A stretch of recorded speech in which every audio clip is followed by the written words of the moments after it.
जेसेबांखि आसाम सरकारा पलिसि खालाया मानो आसाम सरकारा दिनै एसटि होनायनि खुनु बिथांमोना जयगथा गैया। दिनै बिथांमोना दिनै सोरबा बड'लेण्ड डिमान्डआव बड'लेण्ड होनो थाखाय बिथांमोना जयगथा गैया। सोरबा एसटि बिनायाव एसटि होनो थाखाय आसामा खुनु जयगथा गैया। बिथांमोना जानो हागौ माखासे एनअसि हरनो हागौ, किन्तु बे एनअसि हरनायाव खुनु दिनैहाय बिथांमोना दिनै होनांगौ होननायनि खुनु बिथांमोना जयगथा गैया। दिनै जोङो नुनो मोनदों जोंनि बर'फोरनि गेजेराव थांनाय समावहाय 2006आवहाय जोंना इउपिपिएल एबसुनि जि जोंना दैदेनगिरि रोंगोरा नार्जारि मोनहा एनअसि हरदों, नो अबजेक्शन सार्टिफिकेट एसटि बिनायाव। आरो दिनै जोंहा दानि जिथु जि प्रसेस बेयावहायबो दिनै एनअसिखौ जों नुनो मोनदों। दा बेयावहाय सोरबा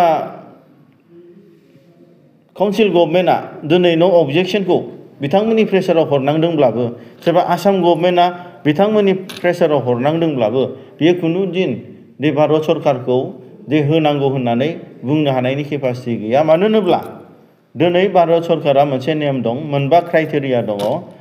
बे मोनबा क्राइटेरियानि गेजेरजों जेरै जोंहा गिबियावनो जे प्रिमिटिभ मोनसे ट्रेड थानाय जानांगोन बे हारिया एसटि मोनोब्ला।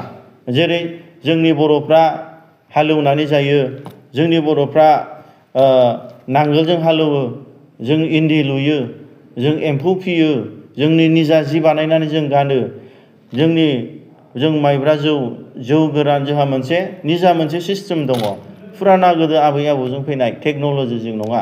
नै बेफोरबादि मोनसे सिस्टेम थानांगोन। आरो जाय हारिया लाजि गुसु, जाय हारिया दिनै गामि बेकवार्ड एरियायाव थायो, गामि गफा थफा थायो, जाय हारिया दिनै थाखा फैसा गोजौ थाखोनि नङा, जाय हारिया दिनै सोलोंथाइ माबायावहाय उनफिननानै थानाय, जाय हारिया राव हारिमु धोरोम आसार खान्थि दङ, बिसोर हारियासो दिनै ट्राइबेल हिसाबै मोनो। आरो जाय बिथांमोना गोबाव समनिफ्राय जुग जुग बे हाग्रा बंग्राखौ सिफायजेननानै थाफैग्रा बिथांमोनासो दिनै एसटि मोनो। दिनैहाय बिथांमोनखौ जों नुनो मोनदों, जाय बिथां 6था जाथि जनगोष्ठी बिदों बिथांमोना गावसिनि रावानो गैया, गावसिनि गाननाय कालसारानो गैया, गावसिनि धोरोमानो गैया, गावसिनि खुनु आसार खान्थियानो गैया। दा बिथांमोना दिनै मोननायनि खुनु जयगथा गैया। आरो बिथांमोन बादिया मोनोब्ला जों दिनै मा आलादा रायजो, सेपारेट स्टेट, जों आलादा देशखौनो जों मोनगोन। साबेसे सोद्रोमाफोर लानानै बिबुंथि होनो हागोन? दिनैहाय टटेल 16 जन दिनै बिथांमोना समायखिरा लाबाय। आरो बाद बाखि माखासे पस्ट दङ, बिथांमोना गावसोरो बेखौ एडजास्टमेन्ट खालामनानै फैबाय थानाय समाव लासिगोन। आरो बे हाबाफारिनि गेजेरजोंनो बिथांमोना फार्स्ट टाइम दिल्लीयावहाय फैबाय थानाय डिसेम्बरनि 18 तारिखआव जन्तर मन्तराव बड'लेण्ड सेपारेट स्टेटनि आन्दलनाव धरनायाव बिथांमोना बाहागो लासिगोन। रायजोआव जों नुनो मोनदों जे एसटि होनायनि सायाव जोबोद दावराव जागासिनो, बेनि सायाव नोंथांमोननि आफादा मा बुङो? दा एसटिखौहाय दिनै 6था जाथि जनगोष्ठी आसामाव बिथांमोना बिगासिनो। नाथाय बिथांमोननि जि क्राइटेरिया आरो fulfilment, the registrar general of India आरो जोंनि भारतनि संबिधानिक बादि बिथांमोना खुनु मोननायनि मोन्थाय गैया।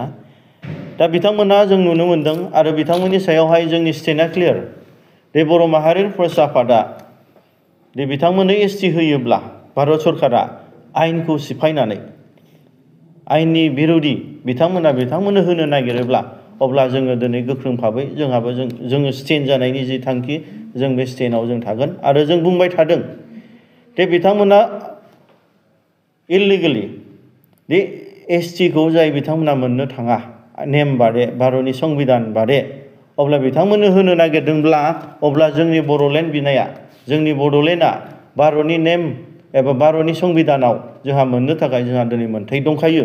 बेनि थाखायनो जों बुंदों बिथांमोननो होनायनि आगोल, एसटि होनायनि आगोल बर'फोरनो 5 मिनिट 1 मिनिट आगोलबाबो बड'लेण्डखौ बिथांमोना डिक्लेयार खालामग्रोनांगोन। आरो बाद बाखि बड'लेण्डनि अनगायै आसामाव दाब दाब जायगायाव थानाय ट्राइबेलफोरनो सेपारेट ट्राइबेल एडमिनिस्ट्रेसन आसामाव होग्रोनांगोन। अब्लासो बिथांमोना एसटि होयो ना जेनेरेलाव थाङो ना अबिसिआव थाङो ना शेड्युल केसआव थाङो बिथांमोना होलायबाय थाथों, जोंहा बेयाव बुंनांगौ गैया। दा बिथांमोननि जि डिमान्ड, बे डिमान्डखौ बिथांमोना दिनै भारतआ मोनसे डेम'क्रेसि, डेम'क्रेटिक कान्ट्रि हिसाबै बिथांमोना मोन्थाय दं बिनायनि। दा बिथांमोन बिनायाव जों बुंनो थाङा, मानो होनोब्ला जोंहाबो दिनै भारतनि देशआवहाय आलादा रायजो बिदों। दा बिथांमोना जोंनि बिनायखौ डिस्टार्ब दाहोथों आरो बिथांमोना जोंनि बिनायखौ नांगौबा सापर्ट होथों। नाथाय जों बनसुआ बर' माहारि फरायसा आफादा जाय इलिगेलि बेखौ खुनु दिन जों कनसिडारेसन गैया आरो जाय बिथांमोना डिमान्ड खालामनायाव जोंनो बुंनो थाङा, खिन्थु भारत सरकारा दिनै जास्टिफाइड खालामनांगोन। जाय जिनिसखौ 7 बारनि बारा बिथांमोननि एसडि बिनायखौ registrar general of India reject खालामबाय।